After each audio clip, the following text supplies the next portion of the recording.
The book is already set up. All right. Chapter 10. We have dropped in for a good job. 8 of us have to guard a village that has been abandoned because it is being shelled too heavily. In particular, we have to watch the supply dump that is not yet empty. We are supposed to provision ourselves from the same store. We are just the right people for that. Kat, Albert, Mueller, to Jaden, Dettering. Our whole gang is there. I is dead though, but we are mighty lucky all the same. All the other squads have had more casualties than we have. We select, as a dugout, a reinforced concrete cellar into which steps lead down from above. The entrance is protected by a separate concrete wall. Now we develop an immense industry. This is an opportunity not only to stretch one's legs, but to stretch one's soul also. We make the best use of such opportunities. The war is too desperate to allow us to be sentimental for long. That is only possible so long as things are not going too badly. After all, we cannot afford to be anything but matter-of-fact. So matter-of-fact, indeed, that I often shudder when a thought from the days before the war comes momentarily into my head, but does not stay long. We have to take things as lightly as we can, so we make the most of every opportunity, and nonsense stands stark and immediate beside horror. It cannot be otherwise. That is how we harden ourselves. So we zealously set to work to create an idyll of eating and sleeping, of course. It's IDYLL, so it's an interesting way of spelling idle. I've never seen that before. The floor is first covered with mattresses, which we haul in from the houses. Even the soldiers behind likes to sit soft.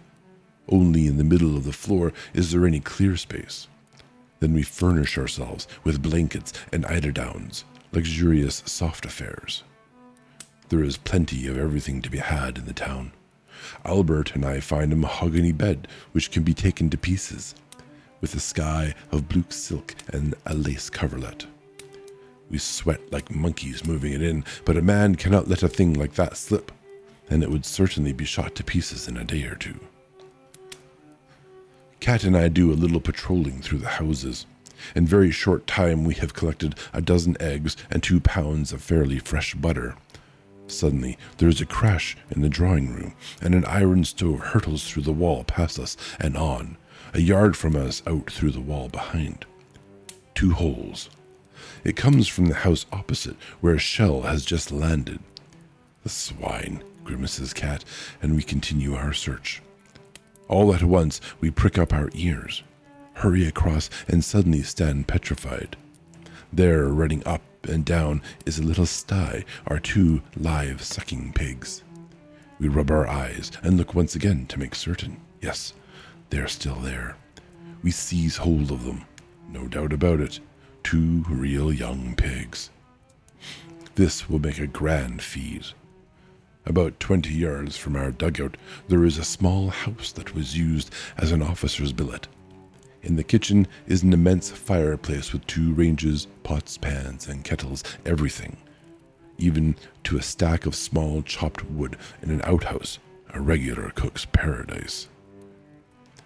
2 of our fellows have been out in the fields all the morning hunting for potatoes, carrots, and green peas. We are quite uppish and sniff at the tinned stuff in the supply dump. We want fresh vegetables. In the dining room there are already 2 heads of cauliflower. The sucking pigs are slaughtered. Kat sees to them. We want to make potato cakes to go with the roast, but we cannot find a grater for the potatoes. However, that difficulty is soon got over. With a nail we punch a lot of holes in a pot lid, and there we have a grater. 3 fellows put on thick gloves to protect their fingers against the grater, 2 others peel the potatoes, and the business gets going. Kat takes charge of the sucking pigs, the carrots, the peas, and the cauliflower. He even mixes a white sauce for the cauliflower. I fry the pancakes 4 at a time. After 10 minutes, I get the knack of tossing the pan so that the pancakes, which are done on the one side, sail up, turn in the air, and are caught again as they come down. The sucking pigs are baked whole. We all stand around them as before an altar. In the meantime, we receive visitors, a couple of wireless men who are generously invited to the feed. They sit in the living room where there is a piano. One of them plays, the other sings "And a Riser."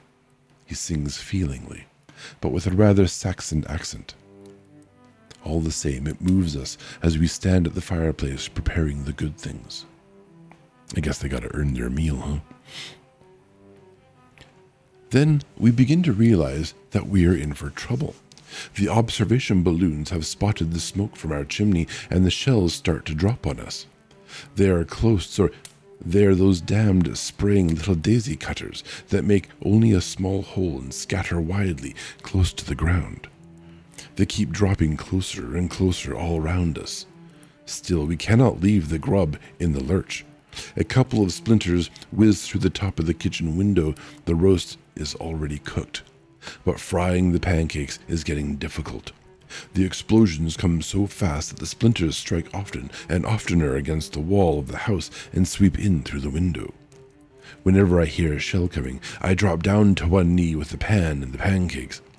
The duck behind the wall of the window, immediately afterwards, I am up again and going on with the frying. The priorities here are fascinating, and kind of understand them. The Saxon stops singing.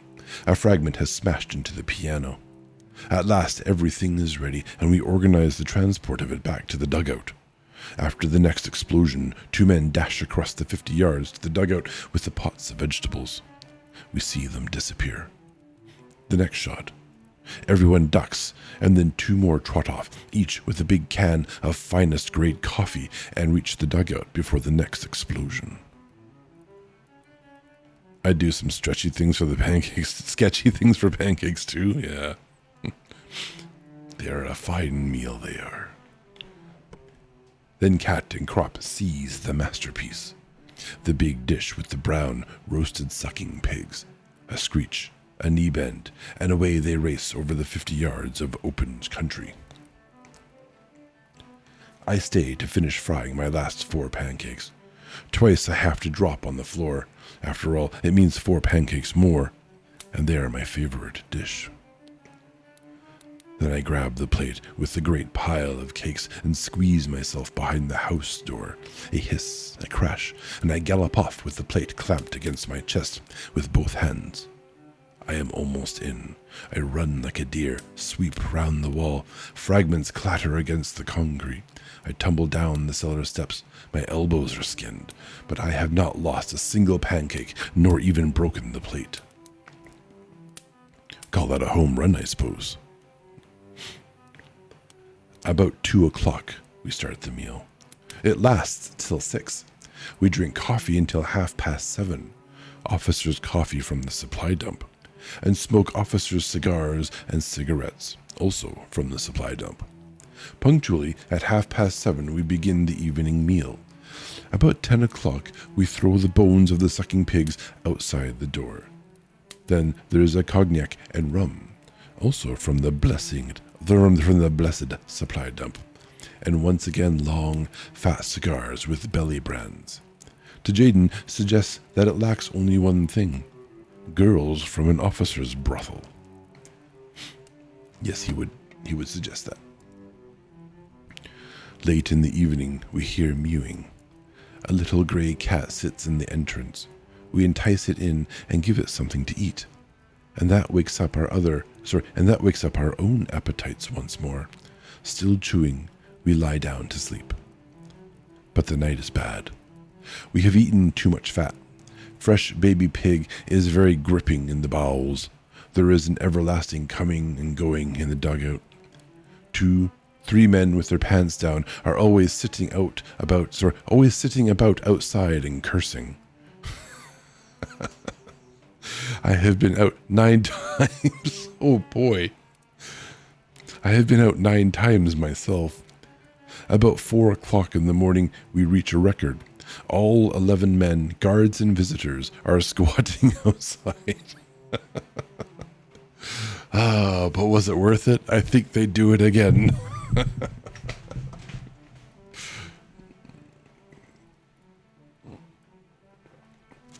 Oh, there's a lot of lemon in that.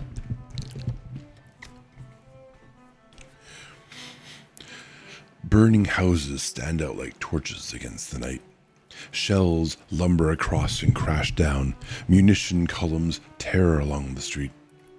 On one side, the supply dump has been ripped open. In spite of all the flying fragments, the drivers of the munition columns pour in like a swarm of bees and pounce on the bread. We let them have their own way. If we said anything, it would only mean a good hiding for us. So we go differently about it. We explain that we are the guard, and so know our way about. We get hold of the tinned stuff and exchange it for things we are short of. What does it matter anyhow? In a while it will be all blown to pieces. For ourselves, we take some chocolate from the depot and eat it in slabs. Cat says it is good for loose bowels. Almost a fortnight passes thus in eating, drinking, and roaming about. No one disturbs us. The town gradually vanishes under the shells, and we lead a charmed life. So long as any part of the supply dump still stands, we don't worry. We desire nothing better than to stay here till the end of the war. Jaden has become so fastidious that he only half smokes his cigars. With his nose in the air, he explains to us that he was brought up that way. And Cat is most cheerful. In the morning, his first call is, "Emil, bring in the caviar and coffee." We put on extraordinary airs. Every man treats the other as his valet, bounces him, and gives him orders. "There is something itching under my foot, Crop, my man. Catch that louse at once," says Lear, poking out his leg at him like a ballet girl. And Albert drags him up the stairs by the foot. "To Jaden? What? Stand at ease, to Jaden. And what's more, don't say what, say yes, sir. Now, to Jaden." To Jaden retorts in the well-known phrase from Gotz von Berleckingen?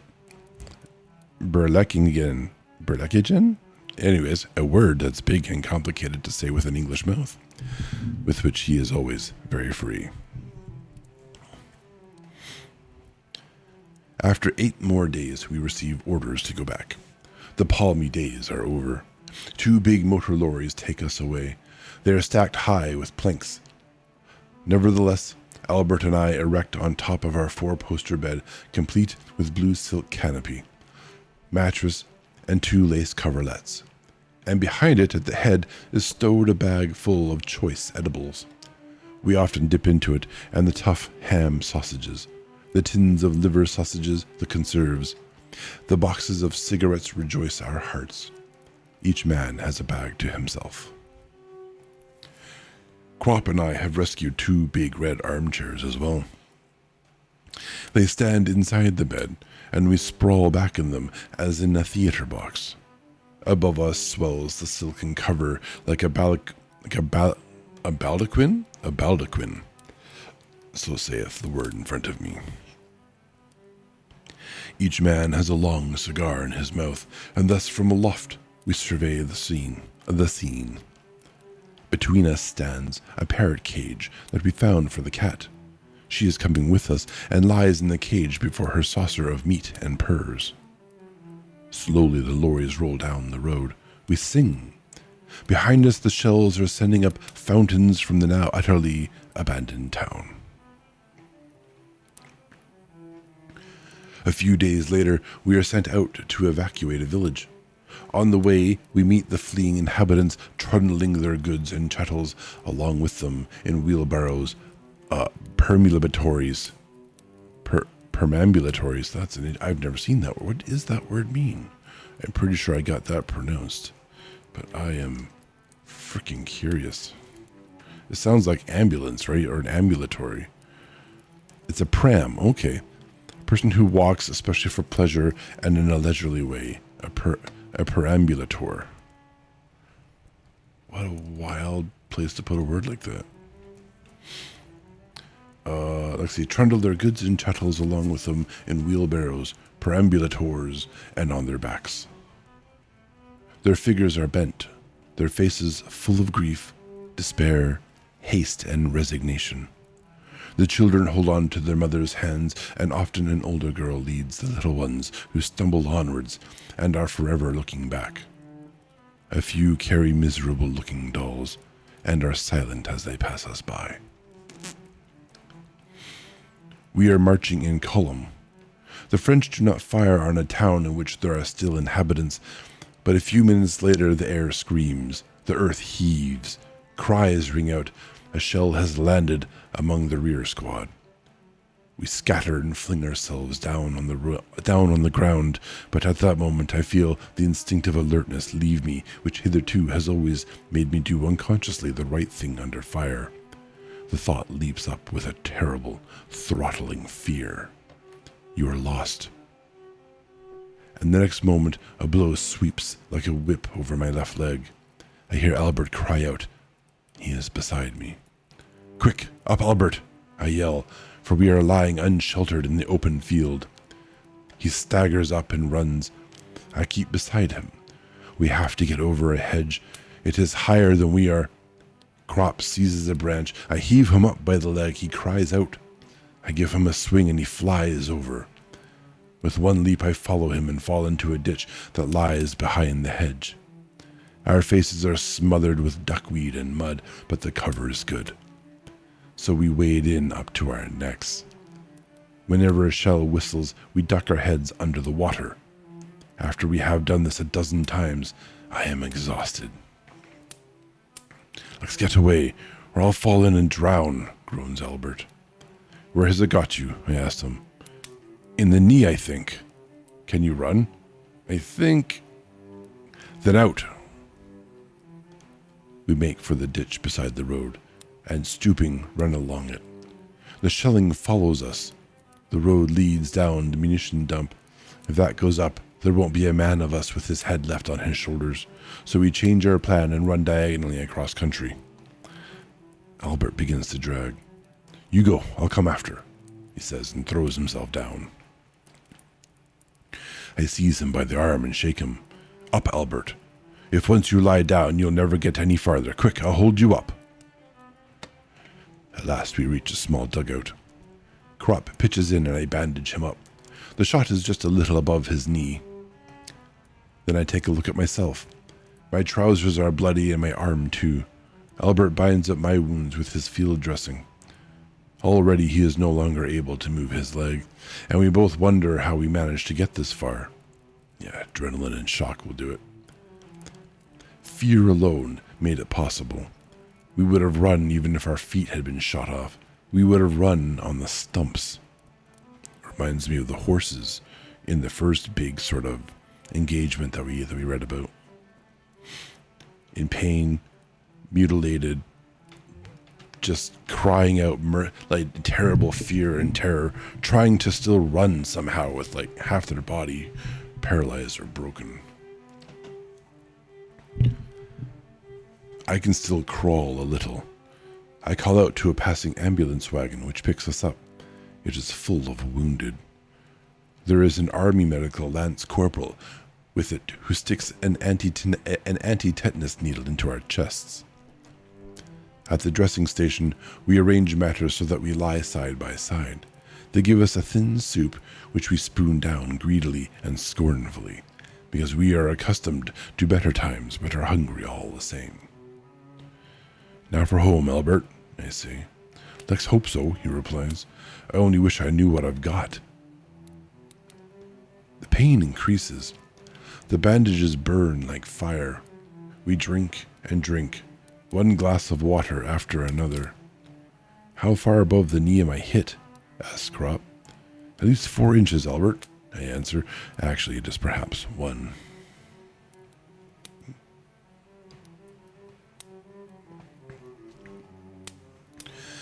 "I've made up my mind," he says after a while. "If they take off my leg, I'll put an end to it. I won't go through life as a cripple." So we lie there with our thoughts and wait. In the evening, we are hauled on to the chopping block. I am frightened and think quickly what I ought to do, for everyone knows that the surgeons in the dressing stations amputate on the slightest provocation. Under the great pressure of business that is much simpler than complicated patching. I think of Kemrick. Whatever happens, I will not let them chloroform me, even if I have to crack a couple of their skulls. It is all right. The surgeon pokes around in the wound, and a blackness comes before my eyes. "Don't carry on so," he says gruffly, and hacks away. The instruments gleam in the bright light like malevolent animals. The pain is insufferable. 2 orderlies hold my arms fast, but I break loose with one of them and try to crash into the sergeant's spectacles just as he notices and springs back. "Chloroform the scoundrel," he roars madly. Then I become quiet. "Pardon me, Herr Doctor. I will keep still, but do not chloroform me." "Well now," he cackles, and takes up his instrument again. He is a fair fellow, not more than 30 years old, with scars and disgusting gold spectacles. Now I see that he is tormenting me. He is merely raking about in the wound and looking up words with so many syllables.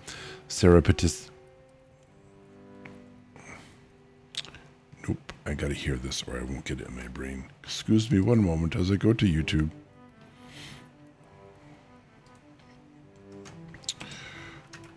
Pronunciation. I can hear it in my word. I can hear it in my brain.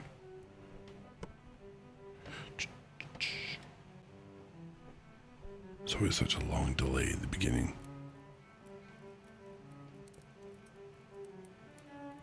The fuck? Surreptitiously. All right. Apparently they had to find a fucking quote for, like a fucking speech for this. Surreptitiously.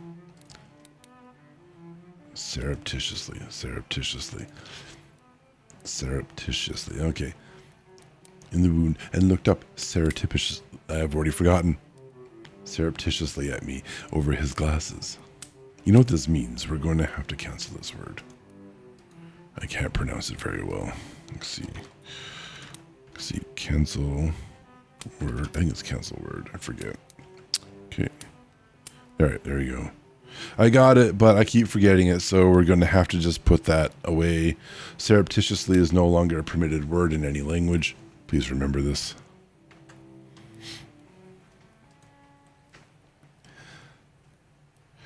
Over his glasses, my hands squeeze around the grips. I'll kick the bucket before he will get a squeak out of me. He has fished out a piece of shell and tosses it to me. Apparently he is pleased at my self-control, for he seems to be more considerate of me now and says, "Tomorrow you'll be off home." Then I am put in plaster. When I am back again with Crop, I tell him that apparently a hospital train comes in tomorrow morning. We must work the Army Medical Sergeant Major so that he can keep together, Albert. We must work the Army Medical Sergeant Major so that we can keep together. Okay, yeah. So they can stay together when they go. I managed to slip the Sergeant Major 2 of my cigars with belly bands, and then tip the word to him. He smells the cigars and says, "Have you got any more of them?" "Another good handful," I say, and my comrade, I point to Crop, he has some as well. We might possibly be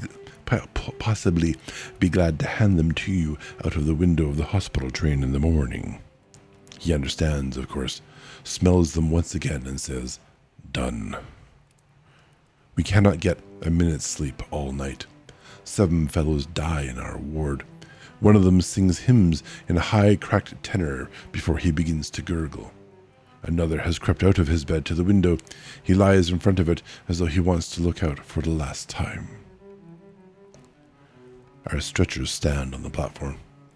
We wait for the train. It rains and the station has no roof. Our covers are thin. We have waited already 2 hours. The Sergeant Major looks after us like a mother.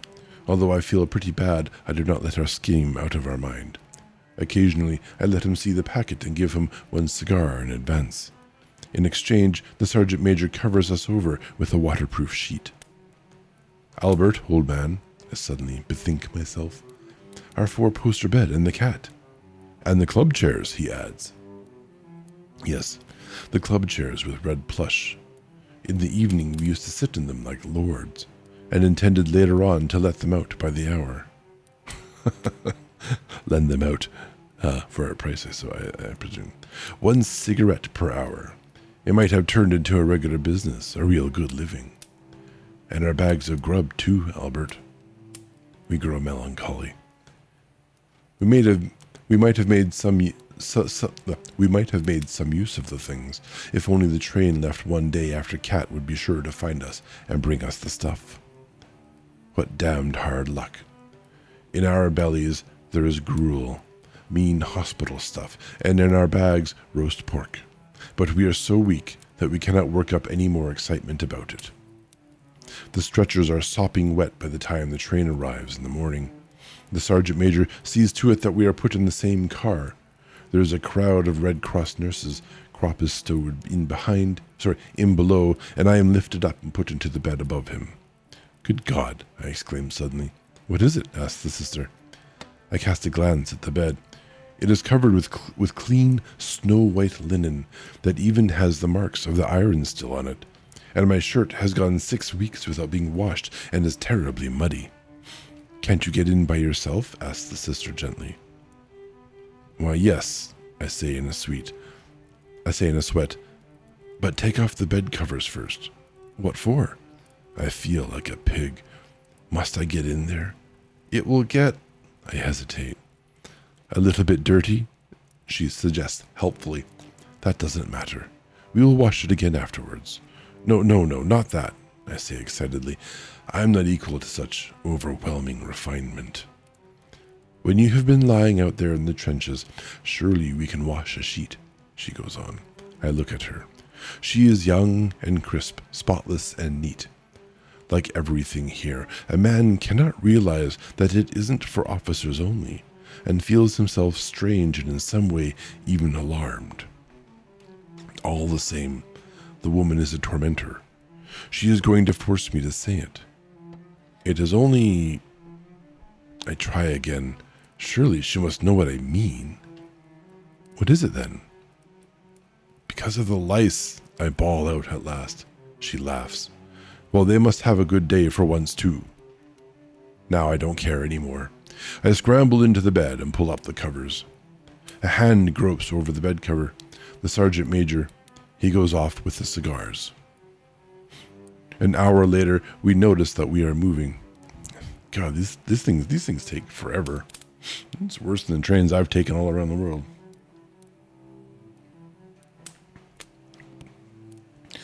At night, I cannot sleep. Crop is restless too. The train rides easily over the rails.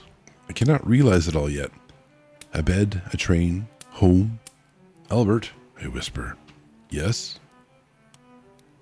Do you know where the latrine is? Over to the right of the door, I think. I'm going to have a look. It is dark. I grope for the edge of the bed and cautiously try to slide down, but my foot finds no support. I begin to slip. The plaster leg is no help, and with a crash I lie on the floor. Damn, I say. Have you bumped yourself? Asks Crop. You could hear that well enough for yourself, I growl. My head. A door opens in the rear of the car. The sister comes with a light and looks at me. He has fallen out of bed. She feels my pulse and smooths my forehead. You haven't any fever, though. No, I agree. Have you been dreaming then? She asks. Perhaps, I evade. The interrogation starts again. She looks at me with her clear eyes, and the more wonderful and sweet she is, the less I am able to tell her what I want. I am lifted up into bed again. That will be all right. That will be all right. As soon as she goes, I must try to climb down again. If she were an old woman, it might be easier to say what a man wants. But she is so very young. At the most 25. It can't be done. I cannot possibly tell her. Imagine not being able to tell a nurse about your bodily functions. They work in a field where they are exposed to such things and worse on the regular, is my understanding. Never be embarrassed to tell medical staff the most nasty things about yourself when necessary, of course. Then Albert comes to my rescue. He is not bashful. It makes no difference to him who is upset. He calls to the sister. She turns around. Sister, he wants... But no more does Albert know how to express it modestly and decently. Out there, we say it in a single word, but to hear to such a lady... All at once, he remembers his school days and finishes hastily. He wants to leave the room, sister. Ah, says the sister, but he shouldn't climb out of bed with his plaster bandage. What do you want then? She says, turning to me. I am in mortal terror at this new turn, for I haven't any idea what the things are called professionally. She comes to my help. Little or big? Number 1 or number 2? Oh, thank you for the follow. Oh, and the raid. Holy cow, I read that upside down and backwards. Oh dear, I thought I was getting ads soon, but no, it's a raid. Welcome into the channel, friends. Who do we have? Mr. Otter? Mr. Star Otter. How are you, friend? What did you do today? Goblin cleanup. Oh, I've seen friends play this game before. I hope you had a great time and were very productive. And we're productive in an appropriate fashion, of course. Look out for shooting stars. It's an otter raid. Interesting. Well, welcome in, everybody. I hope you had an excellent stream. My name is Sidoen. You can call me Sid if you like. I am a librarian in this here library, which you can actually see a library this time. Often I am also playing Space Marines, and then I have to go on and explain how I'm not a Space Marine librarian, which you would think I wouldn't have to do at this particular moment, because that's not the case, but here I am giving you the wrong context anyhow. So I also play games. Welcome in. Tonight, we are finishing off All Quiet on the Western Front. You may have died a few times, but you 100%... Oh, good for you, friend. Yes, excellent. Excellent. I have a Steam message again. They always come at the wrong times. Excellent. I'm not sure what the progress is like in there, because the people I watch spend more time looking at the butts than they do at the puzzles. Oh, it's just not quite true, I guess. Not quite true. Oh, Sage. Hello, friend. But yeah, welcome into the stream. M Star Otter. I just realized there's no Mr. Grapes for Life. Hello, welcome in. Captain Munday. Yoak. Oh yeah, just going over all the colorful rainbow boxes of the first time chatters. Welcome in. Hello, Queen. Raiders, if you are done for the night, please feel free to move on or hang around or lurk as you like. This is a very lurky stream, it is. M Star Otter, I know you must want to do a little bit of after stream care, friend. Go get yourself a snack or rest or call it the night, however you do. However you please. You do you. You're very welcome to be here. Misa, thank you for the lurk. Yes.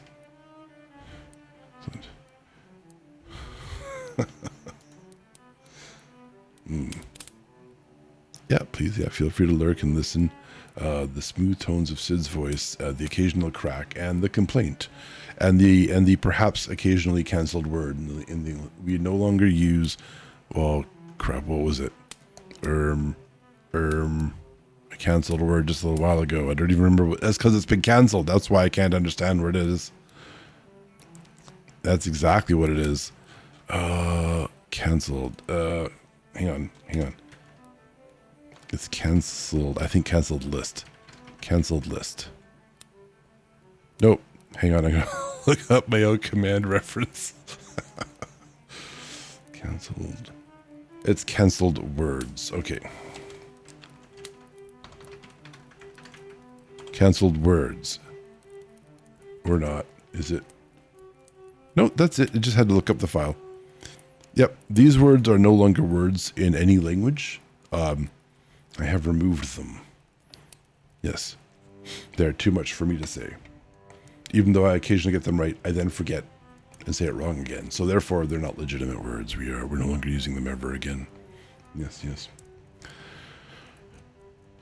Well, welcome in. We do have ads coming up in 3 minutes. I might just take the opportunity to get them out of the way now. I do pause for ads. I don't want people to have to pay Twitch in order to hear the whole story. So we're going to go ahead and do that. We'll be back in 3 minutes, and we will continue from where we left off. Welcome in, Raiders and ads. It's like the worst timing. It's always the way it is, but it won't be long.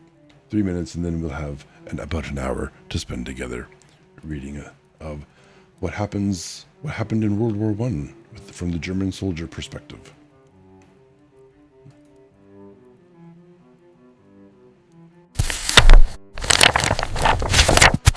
Okay, and we're back from the ads. Thank you for your patience. Where am I? Oh yes, we're trying to go to the washroom.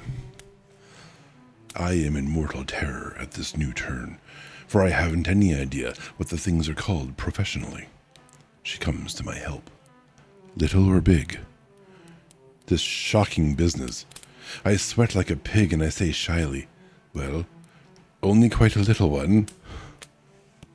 At any rate, it produces the effect. I get a bottle. After a few hours, I am not the only one, and by morning we are all quite accustomed to it and ask for what we want without any false modesty. The train travels slowly. Sometimes it halts and the dead are unloaded. It halts often. Albert is feverish.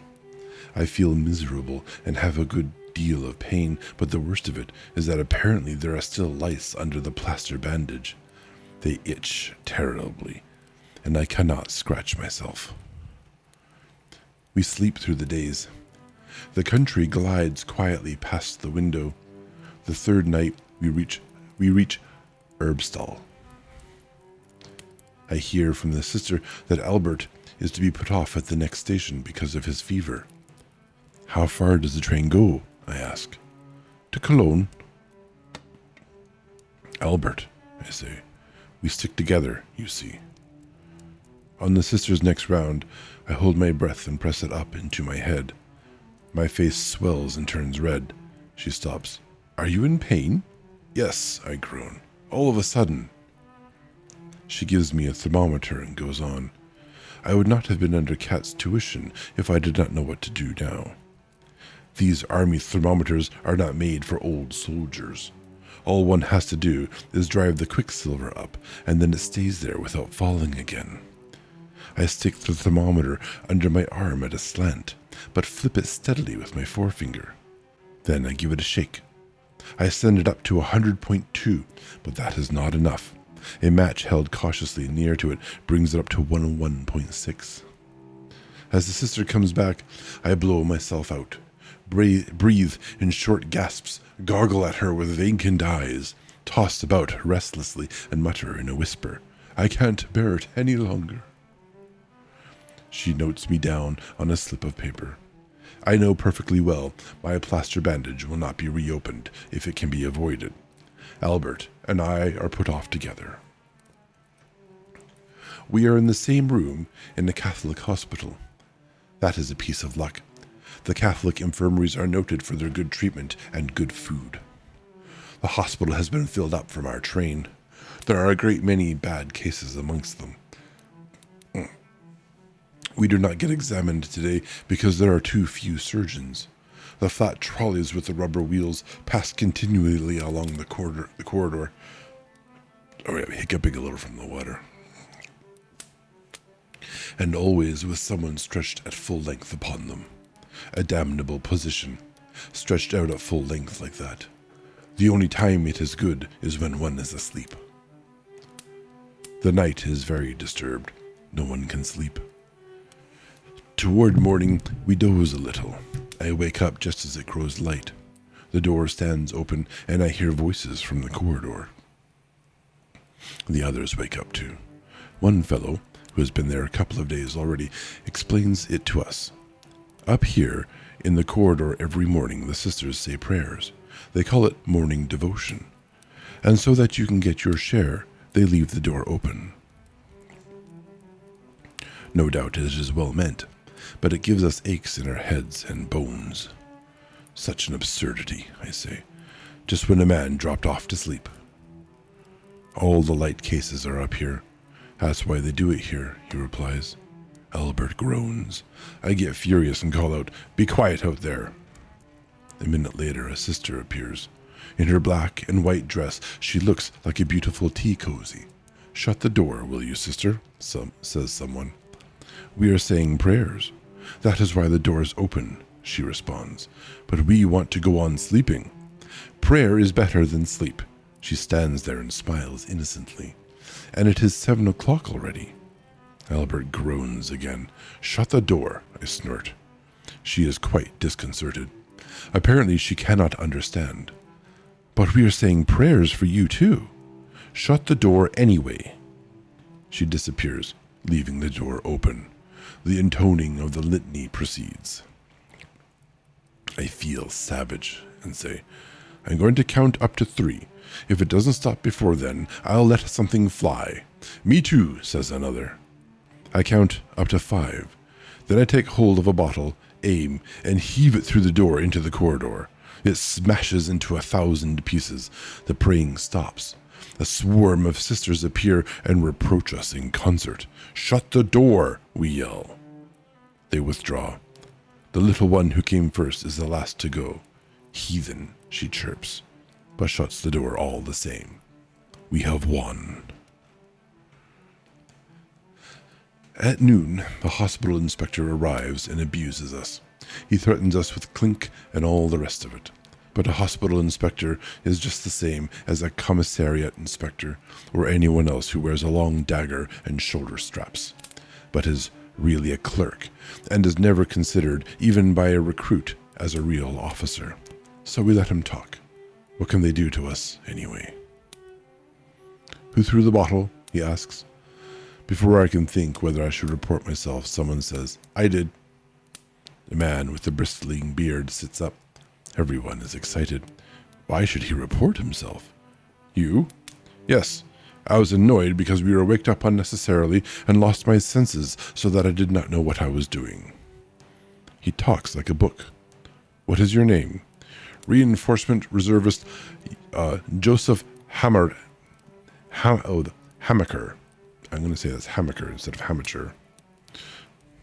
The inspector departs. We are all curious. "But why did you say you did it? It wasn't you at all." He grins. "That doesn't matter. I have a shooting license." Then, of course, we all understand. Whoever has a shooting license can do just whatever he pleases. "Yes," he explains. "I got a crack in the head and they presented me with a certificate to say that I was periodically not responsible for my actions." Oh, well, that's a hell of a thing to have. Yeah, nice, right? Ever since then, I've had a grand time. No one dares to annoy me, and nobody does anything to me. I reported myself because the shot amused me. If they open the door again tomorrow, we'll pitch another.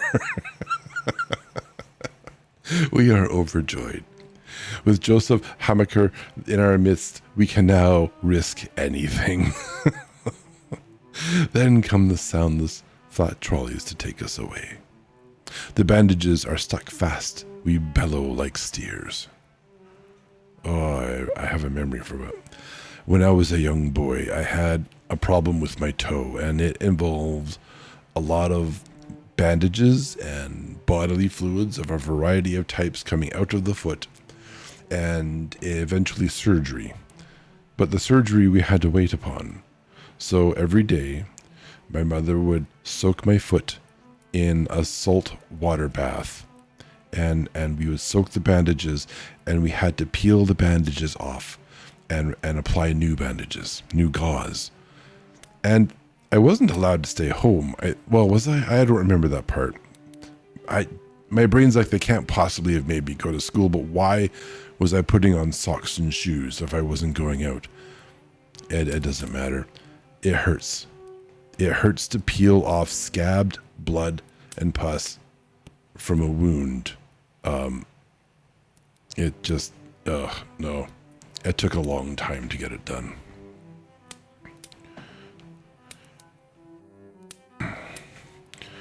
There are 8 men in our room. Peter, a curly black-haired fellow, has the worst injury, a severe lung wound. Franz, watcher, alongside him, has a shot in the arm which didn't look too bad at first. But the third night he calls out to us, telling us to ring. He thinks he has a hemorrhage. I ring loudly. The night sister does not come.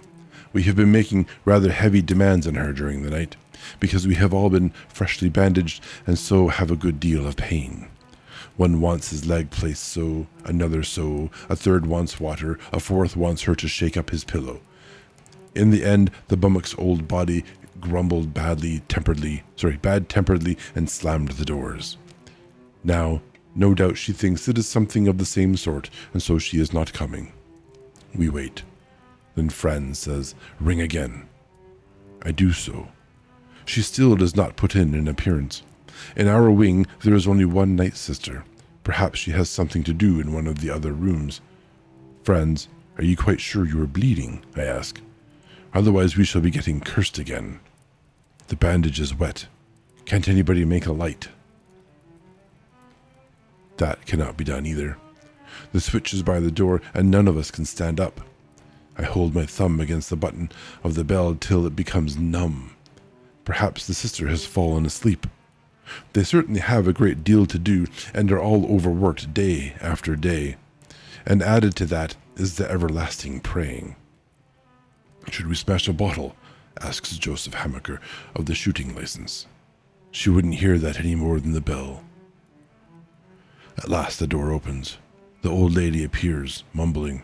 When she perceives Franz's trouble, she begins to bustle and says, "Why did not someone say I was wanted? We did ring, and none of us here can walk." He has been bleeding badly. She binds him up. In the morning we look at his face. It has become sharp and yellow, whereas the evening before he looked almost healthy. Now a sister comes oftener. Sometimes there are Red Cross voluntary aid sisters. They are pleasant, but often rather unskilled. They frequently give us pain when remaking our beds, and then are so frightened that they hurt us still more. The nuns are more reliable. They know how they must take hold of us, but we would be more pleased if they were somewhat more cheerful. A few of them have real spirit. They are superb. There is no one who would not do anything for Sister Libertine, this marvelous sister who spreads good cheer through the whole wing, even when she can only be seen in the distance. There are others like her. We would go through fire for her. A man cannot really complain. Here he is treated by the nuns exactly like a civilian. On the other hand, just to think of a garrison hospital gives a man the creeps. Franz Watcher does not regain his strength. One day he is taken away and does not come back. Joseph Hammacher knows all about it. We shan't see him again. They have put him in the dead room. "What do you mean, dead room?" asks Kropp. "Well, dying room." "What is that then?" "A little room at the corner of the building. Whoever is about to kick the bucket is put in there. There are 2 beds in it. It is generally called the dying room." "But why do they do that for?" "They don't have so much work to do afterwards. It is more convenient, too, because it lies right beside the lift to the mortuary. Perhaps, also, they do it for the sake of the others, so that no one in the ward dies in sympathy. And they can look after him better, too, if he is by himself." "But what about him?" Joseph shrugs his shoulders. "Usually he doesn't take much notice anymore." "Does everybody know about it, then?" "Anybody who's been here long enough knows, of course." In the afternoon, Franz Watcher's bed has a fresh occupant. A couple of days later, they take the new man away too. Joseph makes a significant gesture. We see many come and go. Often, relatives sit by the beds and weep or talk softly and awkwardly. One old woman will not go away, but she cannot stay there the whole night through. Another morning she comes very early, but not early enough, for as she goes up to the bed, someone else is in it already. She has to go to the mortuary. The apples that she has brought with her, she gives to us. And then little Peter begins to get worse. His temperature chart looks bad. One day the flat trolley stands beside his bed. "Where to?" he asks. "To the bandaging ward."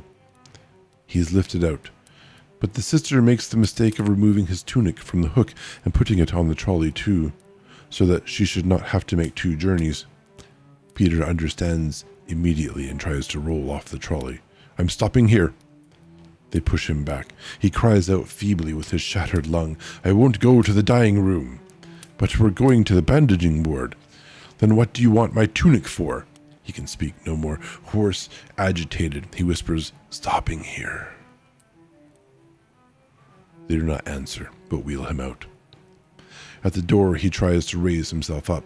His black, curly head sways. His eyes are full of tears. "I will come back again. I will come back again," he cries. The door shuts. We are all excited, but we say nothing. At last Joseph says, "Many a man has said that. Once a man is in there, he never comes through."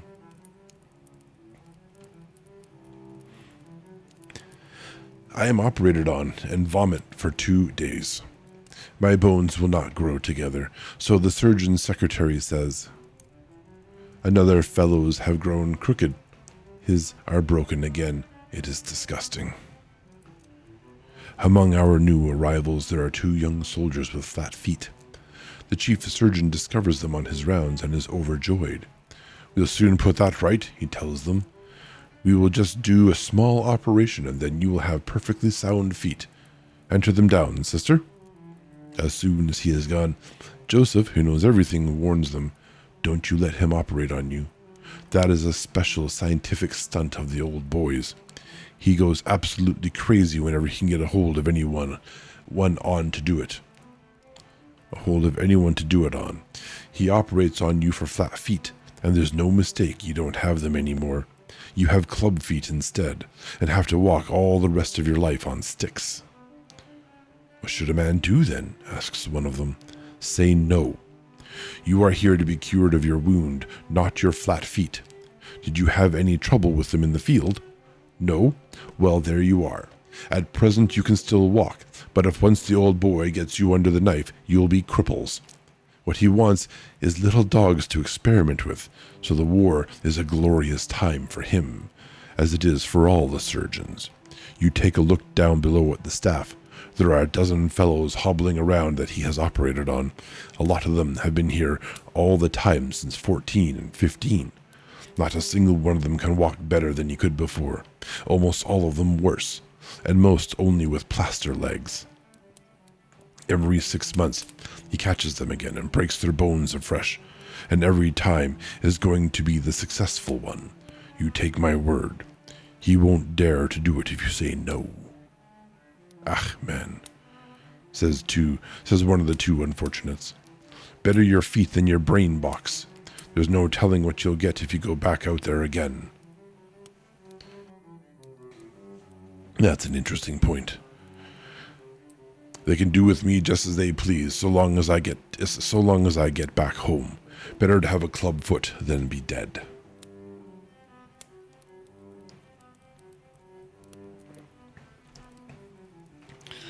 The other fellow, like ourselves, won't have it done. One morning the old man has the 2 hauled up and lectures and jaws at them so long that in the end they consent. What else could they do? They are mere privates, and he is a big bug. They are brought back chloroformed and plastered. Medicine was scary back then. It is going badly with Albert. They have taken him and amputated his leg. The whole leg has been taken off from the thigh. Now he hardly speaks anymore. Once he says he will shoot himself the first time he can get a hold of his revolver again. A new convoy arrives. Our room gets 2 blind men. One of them is a very youthful musician. The sisters never have a knife with them when they feed him.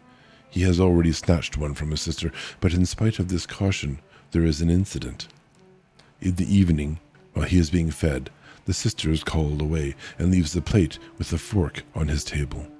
He gropes for the fork, seizes it, and drives it with all his force against his heart. Then he snatches up a shoe and strikes with it against the handle as hard as he can. We call for help, and 3 men are necessary to take the fork away from him. The blunt prongs had already penetrated deep. He abuses us all night so that no one can go to sleep. In the morning, he has lockjaw.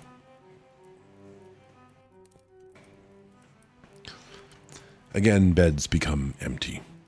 Day after day goes by with pain and fear, groans and death gurgles.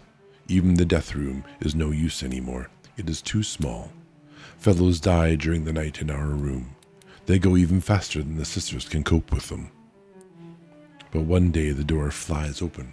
The flat trolley rolls in, and there on the stretcher, pale, thin, upright, and triumphant, with his shaggy head of curls, sits Peter. Sister Libertine, with beaming looks, pushes him over to his former bed. He is back from the dying room. We have long supposed him dead. He looks round. What do you say now? And even Joseph has to admit that is the first time he has ever known of such a thing.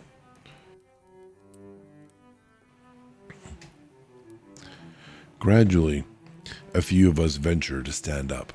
I am given crutches to hobble around on, but I do not make much use of them. I cannot bear Albert's gaze as I move about the room. His eyes always follow me with such a strange look. So I sometimes escape to the corridor. There I can move about more freely. On the next floor below are the abdominal and spine cases, head wounds and double amputations. On the right side of the wing are the jaw wounds, gas cases, nose, ear, and neck wounds. On the left, the blind and the lung wounds, pelvis wounds, wounds in the joints, wounds in the testicles, wounds in the intestines. Here a man realizes for the first time in how many places a man can get hit.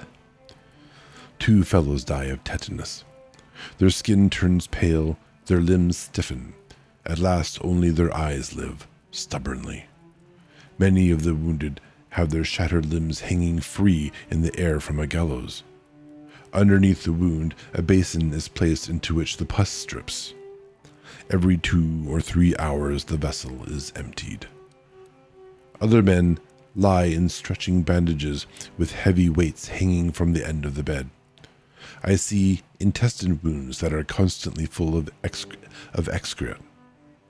It says excreta. What is excrete? The surgeon's clerk shows me x-ray photographs of completely smashed hip bones, knees, and shoulders. A man cannot realize that above such shattered bodies there are still human faces in which life goes its daily round. And this is only one hospital, one single station. There are hundreds of thousands in Germany, hundreds of thousands in France, hundreds of thousands in Russia. How senseless is everything that can be written on? How senseless is everything that can ever be written, done, or thought when such things are possible? It must all be lies, and of no account when the culture of 1,000 years could not prevent this stream of blood being poured out, these torture chambers in their hundreds of thousands. A hospital alone shows what war is. I am young. I am 20 years old, yet I know nothing of life but despair, death, fear, and fatuous superficiality cast over an abyss of sorrow. I see how peoples are set against one another and in silence, unknowingly, foolishly, obediently, innocently slay one another. I see that the keenest brains of the world invent weapons and words to make it yet more refined and enduring. and all men of my age here and over there throughout the whole world see these things. All my generation is experiencing these things with me. What would our fathers do if we suddenly stood up and came before them and proffered our account? What do they expect of us if a time ever comes when the war is over? Through the years, our business has been killing. It was our first calling in life. Our knowledge of life is limited to death. What will happen afterwards? What shall come out of us? The oldest man in our room is Lewandowski. I wonder if some of those are silent. Lewandowski. I can't believe I can say that. He is 40. He has already lain 10 months in the hospital with a severe abdominal wound. Just in the last few weeks, he has improved sufficiently to be able to hobble about doubled up. For some days past, he has been in great excitement. His wife has written to him from the little home in Poland where she lives, telling him that she has saved up enough money to pay for the fare and is coming to see him. She is already on the way and may arrive any day. Lewandowski has lost his appetite. He even gives away red cabbage and sausage after he has had a couple of mouthfuls. He goes round the room perpetually with the letter. Everyone has already read it a dozen times. The postmarks have been examined heaven knows how often. The address is hardly legible any longer for spots of grease and thumb marks. And in the end, what is sure to happen, happens. Lewandowski develops a fever and has to go back to bed. I guess too much excitement. He has not seen his wife for 2 years. In the meantime, she has given birth to a child whom she is bringing with her. But something else occupies Lewandowski's thoughts. He had hoped to get permission to go out when his old woman came. For obviously seeing is all very well, but when a man gets his wife again after such a long time, if at all possible, a man wants something else besides. Lewandowski has discussed it all with us at great length. In the army, there are no secrets about such things. And what's more, nobody finds anything objectionable in it. Those of us who are already able to go out have told him of a couple of very good spots in town, parks and squares, where he would not be disturbed. One of us even knows of a little room. But what is the use? There Lewandowski lies in bed with his troubles. Life holds no more joy for him if he has to forgo this affair. We console him and promise to get over the difficulty somehow or other. One afternoon his wife appears, a tousled little thing with anxious, quick eyes, like a bird, in a sort of black, crinkly mantilla with ribbons. Heaven knows where she inherited the thing. She murmurs something softly and stands shyly in the doorway. It terrifies her that there are 6 of us men present. "Well, Marja?" asks Lewandowski, and gulps dangerously with his Adam's apple. "You can come in all right, they won't hurt you." She goes the round and proffers each of us her hand. Then she produces the child, which in the interval has done something in its napkin. From a large handbag embroidered with pearls, she takes out a clean one and makes the child fresh and presentable. This dispels her first embarrassment, and the two begin to talk. Lewandowski is very fidgety. Every now and then he squints across at us most unhappily with his round goggle eyes. The time is favorable. The doctor's visit is over, and at the most there couldn't be more than one sister left in the ward. So one of us goes out to prospect. He comes back and nods. Not a soul to be seen. Now's your chance, Johann. Set to. The two speak together in an undertone. The woman turns a little red and looks embarrassed. We grin good-naturedly and make pooh-poohing gestures. What does it matter? The devil take all the conventions. They were made for other times. Here lies the carpenter, Johann Lewandowski, a soldier shot to a cripple, and there is his wife. Who knows when he will see her again? He wants to have her, and he should have her good. 2 men stand at the door to forestall the sisters and keep them occupied if they chance to come along. They agree to stand guard for a quarter of an hour or thereabouts. Lewandowski can only lie on his side, so one of us props a couple of pillows against his back. Albert gets the child to hold. We all turn round a bit. The black mantilla disappears under the bedclothes. We make a great clatter and play scat noisily. All goes well. I hold a club solo with 4 jacks which nearly goes the round. In the process, we almost forget Lewandowski. After a while, the child begins to squall, although Albert, in desperation, rocks it to and fro. Then there is a bit of creaking and rustling, and as we look up casually, we see that the child has the bottle in its mouth and is back again with its mother. The business is over. Now we feel ourselves like one big family. The woman is rather quieter, and Lewandowski lies there sweating and beaming. He unpacks the embroidered handbag, and some good sausages come to light. Lewandowski takes up the knife with a flourish and saws the meat into slices. With a handsome gesture he waves toward us, and the little woman goes from one to the other and smiles at us and hands round the sausage. She now looks quite handsome. We call her Mother, and she is pleased and shakes up our pillows for us. Yeah, you would become good friends at that point, I suspect.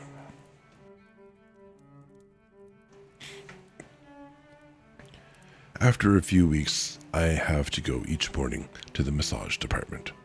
There my leg is harnessed up and made to move. The arm has healed long since. New convoys arrive from the line. The bandages are no longer made of cloth, but of white crepe paper. Rag bandages have become scarce at the front.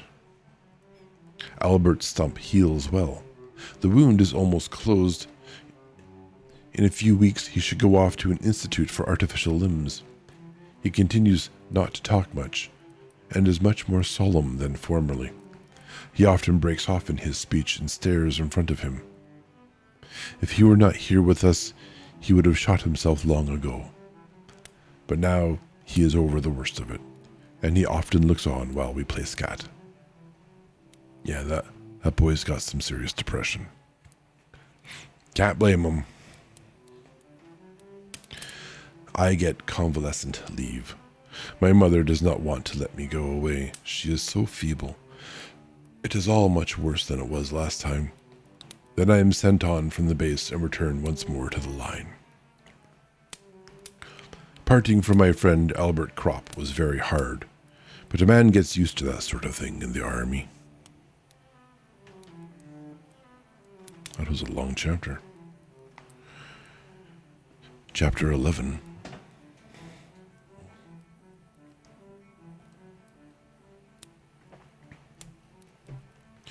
We count the weeks no more. It was winter when I came up, and when the shells exploded, the frozen clods of earth were just as dangerous as the fragments. Now the trees are green again. Our life alternates between billets and the front. We have almost grown accustomed to it. War is a cause of death like cancer and tuberculosis, like influenza and dysentery. The deaths are merely more frequent, more varied, and terrible. Our thoughts are clay. They are molded with the changes of the days. When we are resting they are good. Under fire they are dead. Fields of craters within and without. Everyone is so not only ourselves here. The things that exist before are no longer valid, and one practically knows them no more. Distinctions, breeding, education are changed, are almost blotted out and hardly recognizable any longer. Sometimes they give an advantage for profiting by a situation, but they also bring consequences along with them, in that they arouse prejudices which have to be overcome. It is as though formerly we were coins of different provinces, and now we are melted down, and all bear the same stamp. To rediscover the old distinctions, the metal itself must be tested. First, we are soldiers, and afterwards, in a strange and shamefaced fashion, individual men as well. It is a great brotherhood, which to a condition of life arising out of the midst of danger, out of the tension and forlornness of death, adds something of the good fellowship of the folk song, of the feeling of solidarity of convicts, and of the desperate loyalty to one another of men condemned to death, seeking in a wholly umpathetic way a fleeting enjoyment of the hours as they come. If one wants to appraise it, it is at once heroic and banal, but who wants to do that? It is this, for example, that makes Jaden spoon down his ham and pea soup in such a tearing haste when an enemy attack is reported, simply because he cannot be sure that in an hour's time he will still be alive. We have discussed at length whether it is right or not to do so. Cat condemns it because, he says, a man has to reckon with the possibility of an abdominal wound, and that is more dangerous on a full stomach than an empty one. Such things are real problems. They are serious matters to us. They cannot be otherwise. Here on the borders of death, life follows an amazingly simple course. It is limited to what is most necessary. All else lies buried in the gloomy sleep. In that lies our primitiveness and our survival. Were we more subtly differentiated, we must long since have gone mad, have deserted or have fallen. As in a polar expedition, every expression of life must serve only the preservation of existence and is absolutely focused on that. All else is banished because it would consume energies unnecessarily. That is the only way to save ourselves. In the quiet hours when the puzzling reflection of former days, like a blurred mirror, projects beyond me the figure of my present existence, I often sit over against myself, as before a stranger, and wonder how the unnameable active principle that calls itself life has adapted itself even to this form. All other expressions lie in a winter's sleep. Life is simply one continual watch against the menace of death. It has transformed us into unthinking animals in order to give us the weapon of instinct. It has reinforced us with dullness, so that we do not go to pieces before the horror, which would overwhelm us if we had clear, conscious thought. It has awakened in us the sense of comradeship, so that we escape the abyss of solitude. It has lent us the indifference of wild creatures, so that in spite of all we perceive the positive in every moment, and store it up as a reserve against the onslaught of nothingness. Thus we live in a closed, hard existence of the utmost superficiality, and rarely does an incident strike out a spark. But then, unexpectedly, a flame of grievous and terrible yearning flares up.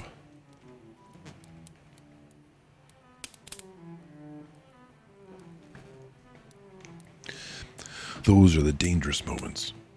They show us that the adjustment is only artificial, that it is not simple rest, but sharpest struggle for rest. In the outward form of our life, we are hardly distinguishable from bushmen, but whereas the latter can be so always because they are so truly, and at best may develop further by exertion of their spiritual forces, with us it is the reverse. Our inner forces are not exerted towards regeneration, but towards degeneration. The Bushmen are primitive and naturally so, but we are primitive in an artificial sense and by virtue of the utmost effort. And at night, walking out of a dream, overwhelmed and bewitched by the crowding faces, a man perceives with alarm how slight is the support, how thin the boundary that divides him from the darkness. We are little flames poorly sheltered by frail walls against the storm of dissolution and madness in which we flicker and sometimes almost go out. Then the muffled roar of the battle becomes a ring that encircles us. We creep in upon ourselves, and with big eyes stare out into the night. Our only comfort is the steady breathing of our comrades asleep, and thus we wait for the morning. Every day and every hour, every shell and every death cuts into this thin support, and the years waste it rapidly. I see how it is already gradually breaking down around me. There is the mad story of Dettering. He was one of those who kept himself to himself. His misfortune was that he saw a cherry tree in a garden. We were just coming back from the front line, and at a turning of the road near our new billets, marvelous in the morning twilight, stood this cherry tree. Before us it had no leaves, but was one mass. There was one white mass of blossom. In the evening, Dettering was not to be seen. Then, at last he came back and had a couple of branches of cherry blossom in his hand. We made fun of him and asked whether he was going to a wedding. He made no answer, but laid them on his bed. During the night, I heard him making a noise. He seemed to be packing. I sensed something amiss and went over to him. He made out it was nothing, and I said to him, "Don't do anything silly, Dettering." "Ah, why? It's merely that I can't sleep." "What did you pick the cherry branches for?" I might have been going to get some more cherry branches, he replied evasively after a while. "I have a big orchard with cherry trees at home. When they are in blossom, from the hayloft they look like one single sheet, so white. It is just the time." "Perhaps you will get leave soon. You may even be sent back as a farmer." He nodded, but he was far away. When these peasants are excited, they have a curious expression, a mixture of cow and yearning God, half stupid and half rapt. In order to turn him away from his thoughts, I asked him for a piece of bread. He gave it to me without a murmur. That was suspicious, for he is usually tight-fisted. So I stayed awake. Nothing happened. In the morning, he was as usual. Apparently, he had noticed that I had been watching him, but the second morning after he was gone. I noticed it, but said nothing, in order to give him time. He might perhaps get through. Various fellows have already got into Holland. But at roll call he was missed. A week after, we heard that he had been caught by the field gendarmes, those despicable military police. Field gendarmes, I guess. Is that another name for the secret? I want to know, what is this? Because secret police was later, was World War II, wasn't it? I think. A military or a paramilitary force with lawful enforcement duties among the civilian population. Gendarmes? Okay.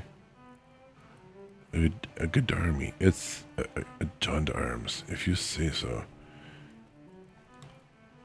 Derived from the French medieval expressions gens d'armes, which translates to men at arms.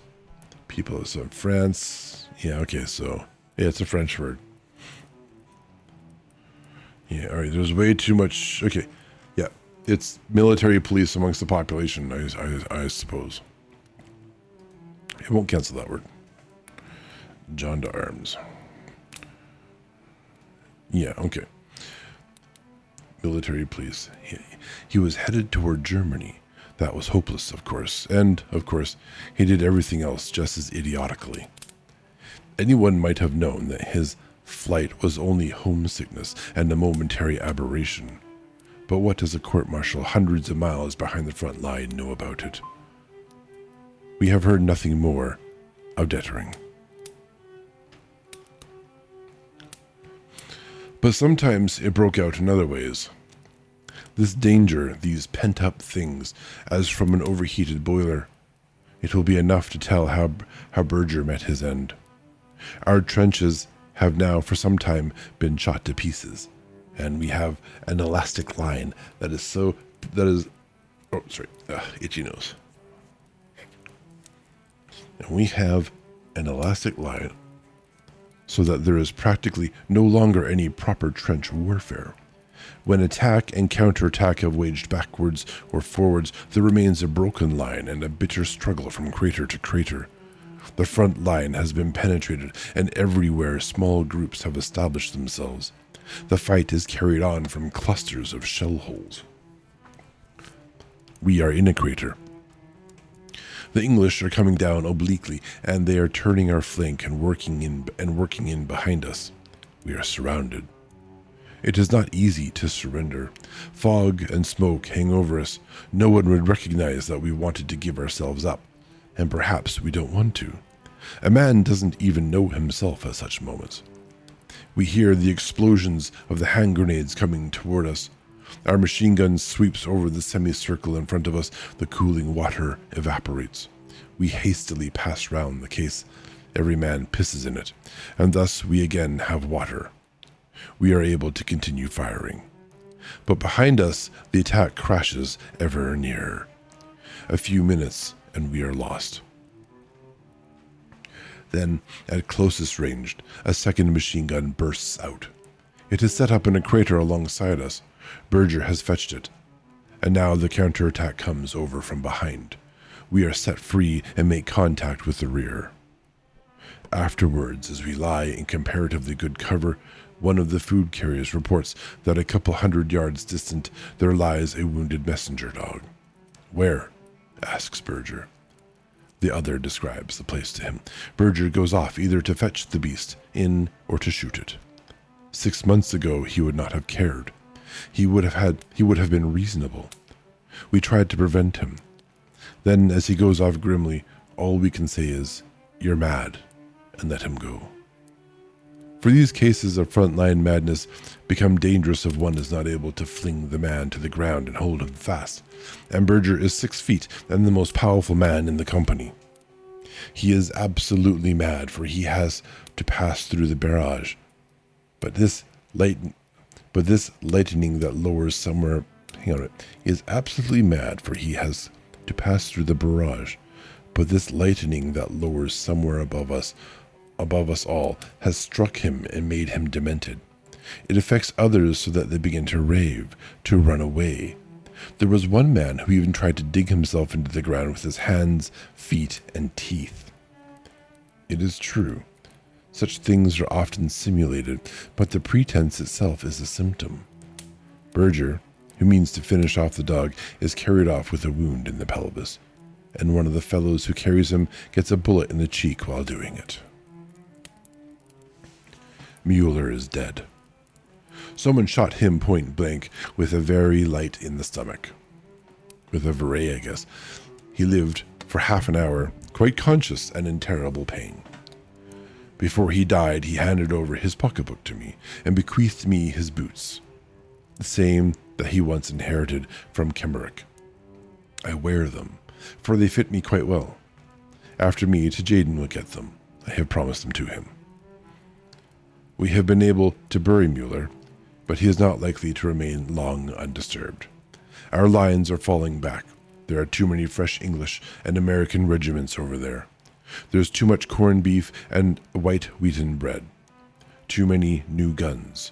Too many aeroplanes.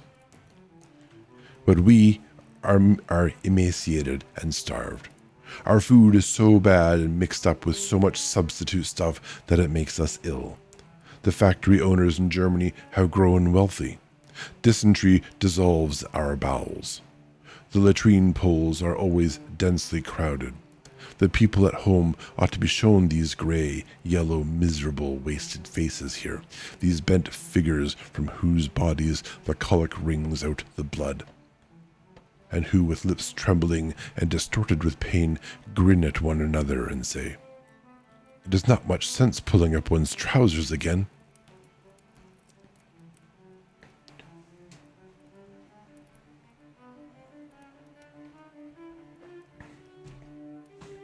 But the factory owners are wealthy. Our artillery is fired out. It has too few shells, and the barrels are so worn that they shoot uncertainly and scatter so widely as even to fall on ourselves. We have too few horses. Our fresh troops are anemic boys in need of rest who cannot carry a pack but merely know how to die. By thousands. They understand nothing about warfare. They simply go on and let themselves be shot down. A single flyer routed 2 companies of them for a joke, just as they came fresh from the train, before they had ever heard of such a thing as cover.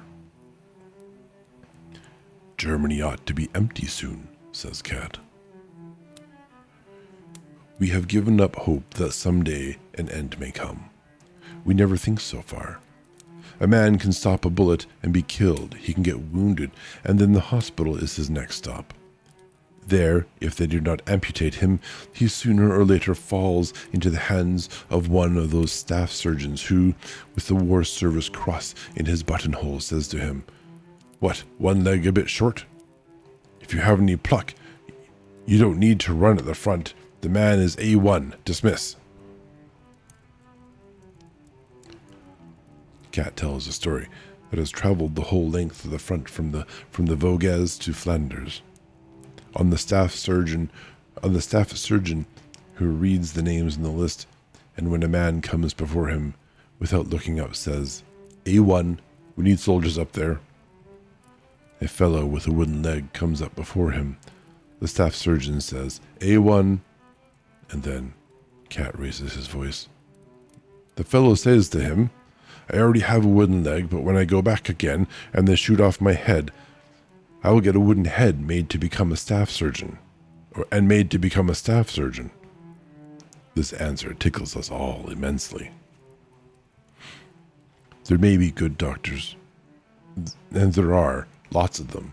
All the same, every soldier sometime during his hundreds of inspections falls into the clutches of one of these countless hero grabbers who pride themselves on changing as many C3s and B3s as possible into A1s.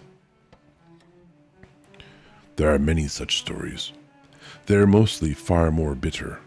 All the same, they have nothing to do with mutiny or lead swinging.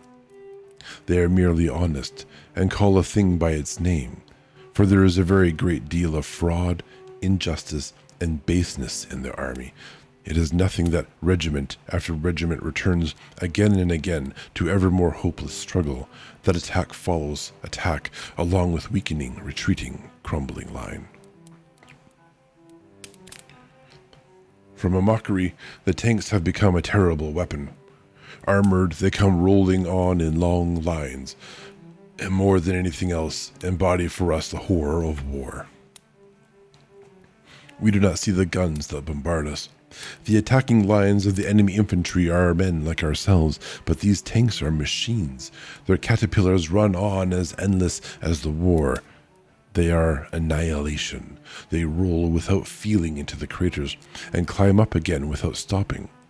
A fleet of roaring, smoke-belching armor-clads, invulnerable steel beasts squashing the dead and the wounded. We shrivel up in our thin skin before them.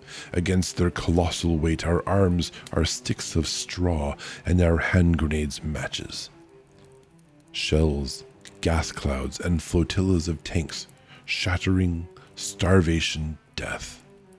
Dysentery, influenza, typhus, murder, burning, death. Trenches, hospitals, the common grave. There are no other possibilities. In one attack, our company commander Burtnick falls. He was one of those superb frontline officers who are foremost in every hot place.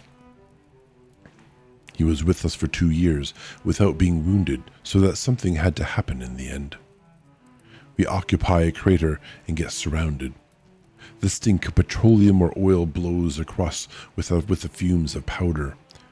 2 fellows with a flamethrower are seen. One carries the tin on his back, the other has the hose in his hands from which the fire spouts. If they get so near that they can reach us, we are done for. We cannot retreat yet. We open fire on them, but they work near and things begin to look bad. Burtnick is lying in the hole with us when he sees that we cannot escape because under the sharp fire we must make most of this cover. He takes a rifle, crawls out of the hole, and laying down propped up on his elbows, he takes aim. He fires. The same moment a bullet smacks into him. I have got him.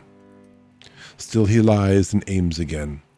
Once he shifts and again takes his aim. At last the rifle cracks. Burtnick lets the gun drop and says, "Good," and slips back into the hole. The hindermost of the two flamethrowers is hit. He falls. The hose slips away from the other fellow. The fire squirts about on all sides, and the man burns. Burtnick has a chest wound. After a while, a fragment smashes away his chin, and the same fragment has sufficient force to tear open Lear's hip. Lear groans as he supports himself on his arm. He bleeds quickly. No one can help him. Like an emptying tube, after a couple of minutes, he collapses. What use is it to him now that he was such a good mathematician at school?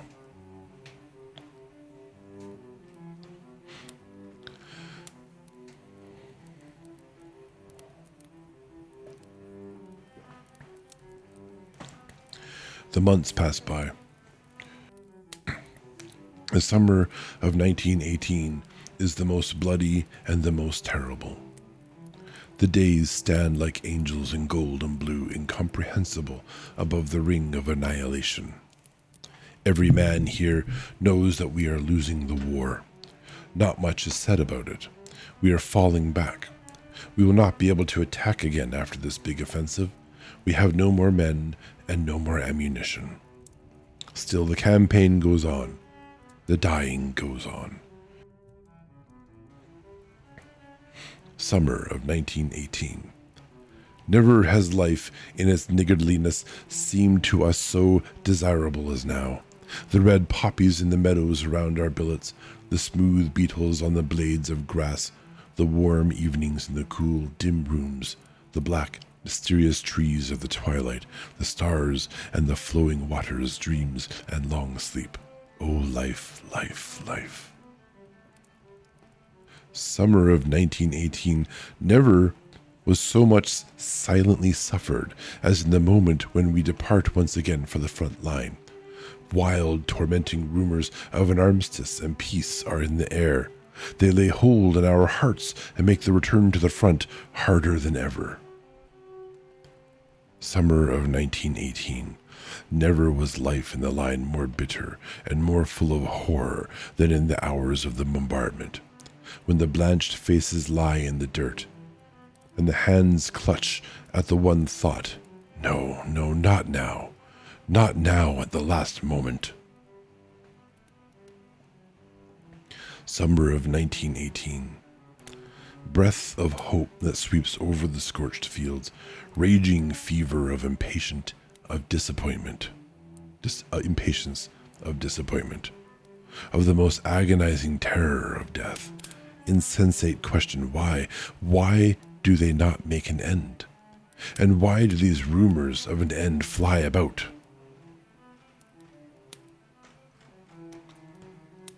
All right, we have ads in a couple of minutes, so we'll pause at this little break, and we'll be back in a few moments.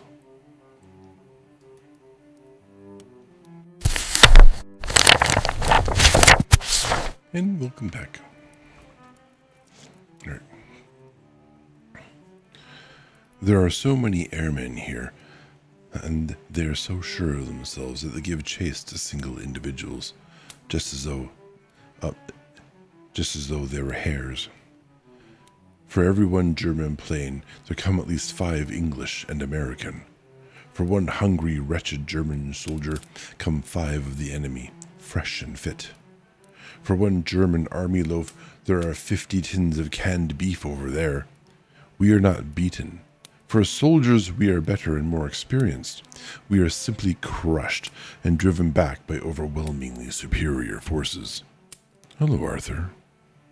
Welcome to the channel. Thanks for your comment, and a good evening to you.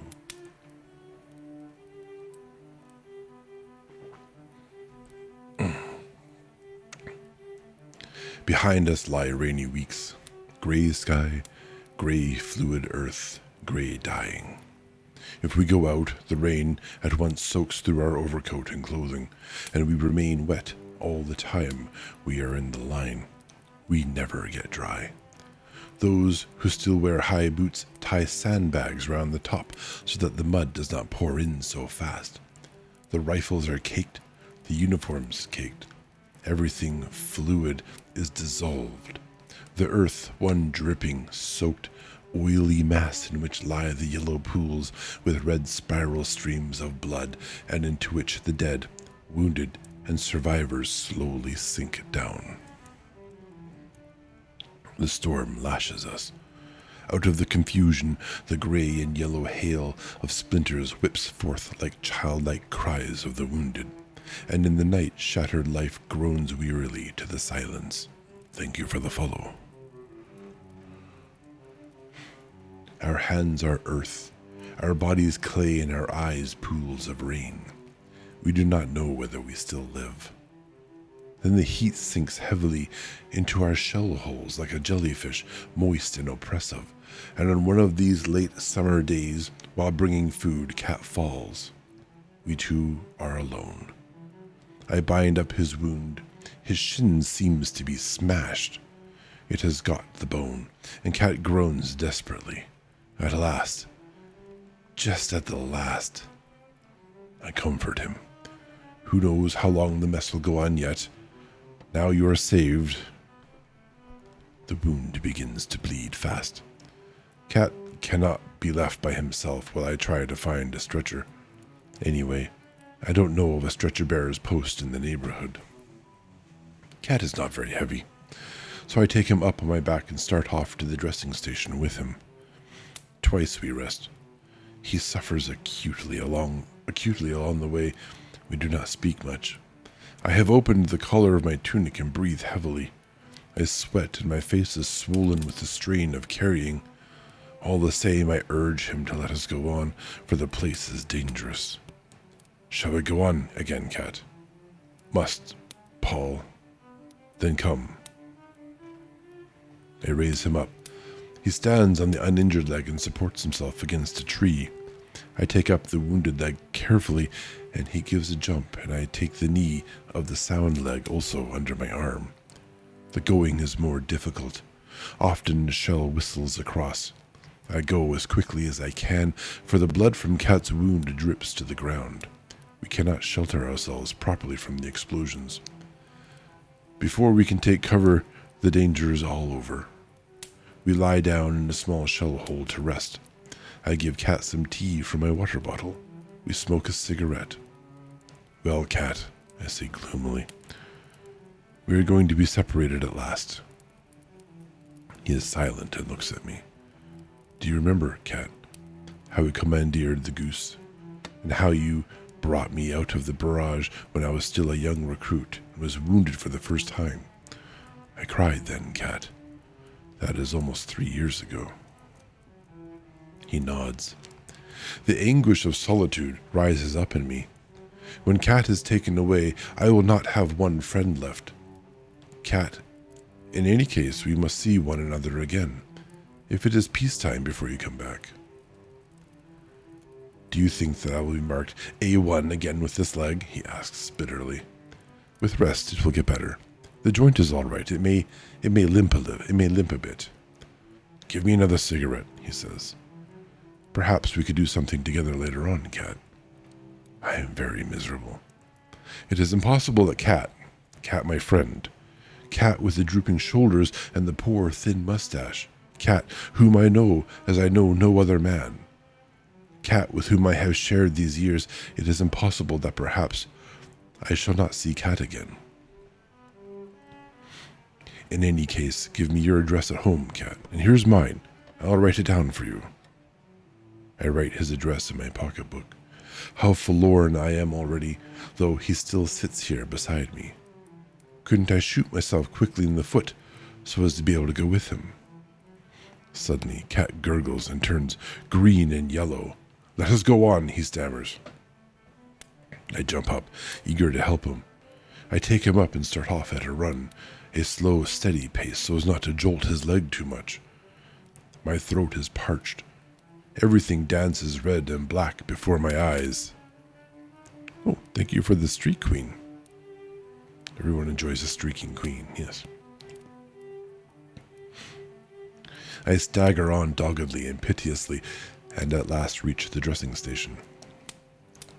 There, I drop down on my knees, but have still enough strength to fall onto the side where Cat's sound leg is.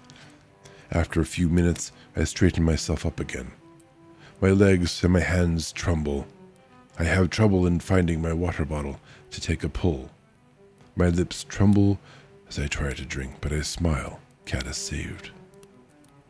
After a while, I begin to sort out the confusion of voices that falls in my ears. You might have spared yourself that, says an orderly.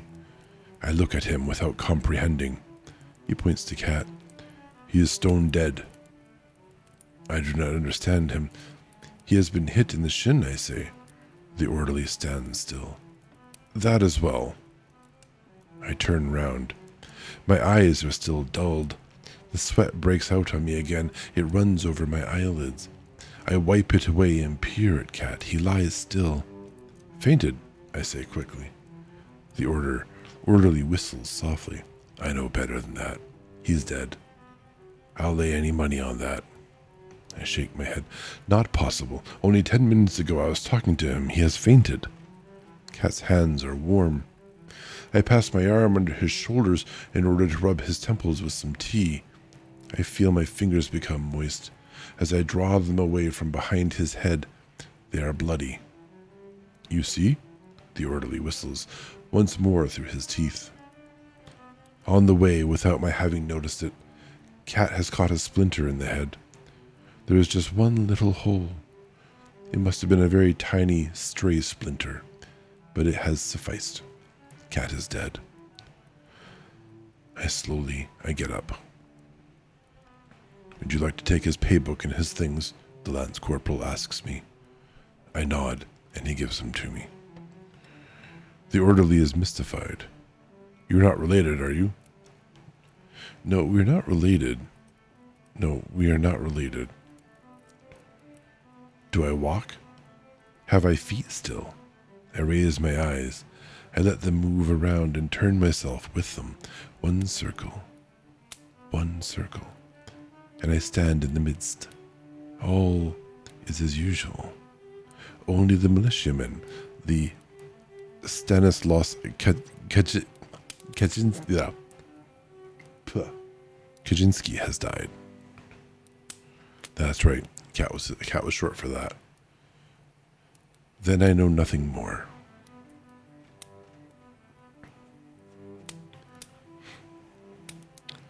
Chapter 12. It is autumn. There are not many of the old hens left. I am the last of the 7 fellows from our class. Everyone talks of peace and armistice. All wait. If it again proves an illusion, then they will break up. Hope is high.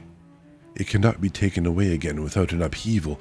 If there is not peace, then there will be revolution. I have 14 days' rest. Because I have swallowed a bit of gas, in a little garden I sit the whole day long in the sun. The armistice is coming soon. I believe it now too. Then we will go home.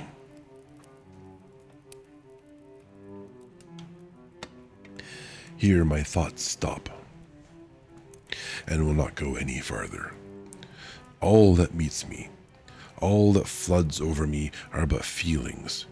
Greed of life, love of home, yearning of the blood, intoxication of deliverance, but no aims. Had we returned home in 1916, after the suffering and the strength of our experiences, we might have unleashed a storm. Now, if we go back, we will be weary, broken, burnt out, rootless, and without hope. We will not be able to find our way anymore. And men will not understand us. For the generation that grew up before us, though it has passed these years with us here, already had a home and a calling. Now it will return to its old occupations, and the war will be forgotten. and the generation that has grown up after us will be strange to us and push us aside. We will be superfluous even to ourselves. Superfluous even to ourselves. We will grow older. A few will adapt themselves, some others will merely submit, and most will be bewildered. The years will pass by, and in the end we shall fall into ruin. But perhaps all this that I think is merely melancholy and dismay, which will fly away as the dust, when I stand once again beneath the poplars and listen to the rustling of their leaves. It cannot be that it has gone. The yearning that made our blood unquiet, the unknown, the perplexing, the oncoming things, the thousand faces of the future, the melodies from dreams and from books, the whispers and divinations of women. It cannot be that this has vanished in bombardment, in despair, in brothels. Sorry, it cannot be that this has vanished. Here the trees show gay and golden. The berries of the rowan stand red among the leaves. Country roads run white out to the skyline, and the canteens hum like beehives with rumors of peace. I stand up. I am very quiet. Let the months and years come. They bring me nothing more. They can bring me nothing more. I am so alone, and so without hope that I can confront them without fear. The life that has been born me through these years is still in my hands and my eyes. Whether I have subdued it, I know not. But so long as it is there, it will seek its own way out, heedless of the will that is within me.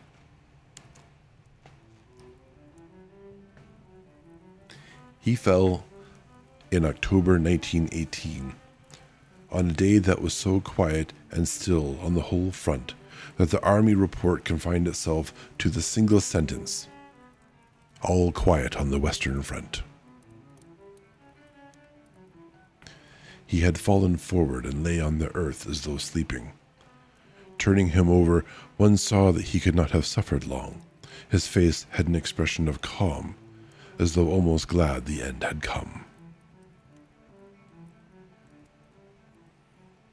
The end.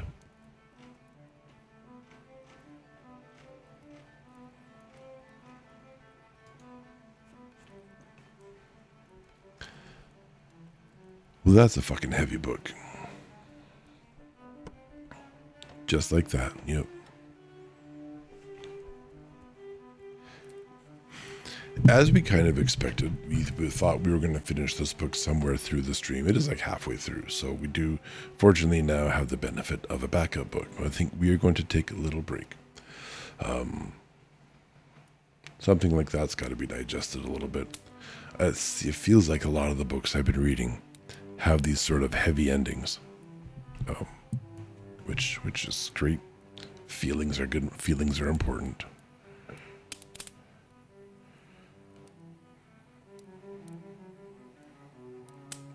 It occurs to me, I'm sitting here, I'm thinking about, well, what should I say about this book? How should I react to it after I've read it? And my thoughts right now are, there are people doing this right now. There are people in war zones around the world that our neighbors are participating in, if not responsible for. And people are suffering like this in one way, shape, or another. My first thoughts go to the Ukraine being attacked by Russia. I'm not familiar with who or what is happening in Iran. I know there's warfare in there. Gaza comes to mind.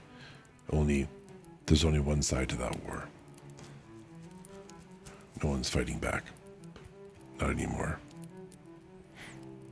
This suffering happens today in our world, and I guess the leaders responsible for that should probably read this book a few times over. There was one in the first reading, so like a couple reading streams ago, there was a conversation between the soldiers that kind of addressed this. And I forget the specific words, so I'm paraphrasing here, but they basically said there would be none of this. There would be no soldiers in the fields if we made the leaders go out into a field and fight each other. And that's all that's really happening. They're just using other people's lives and throwing them away to do it. The farmers, the peasants, the blacksmiths, they want or need none of this nonsense. They're just going about their lives and want to get things done, make their money through their trade and feed their families and live as happy and contented a life as possible. And this was the same on the German side, same on the French side, on the Russian side. It didn't matter where you came from. A farmer's a farmer. He grows food and feeds people. It's only the people with the money who sit behind the cities in the background in their safety, who issue commands to the front line to go and butcher one another in horrible, nasty, cruel ways. Thank you for the hug. All right. We'll take a break, maybe a bit longer, perhaps say 5 minutes. We'll come back.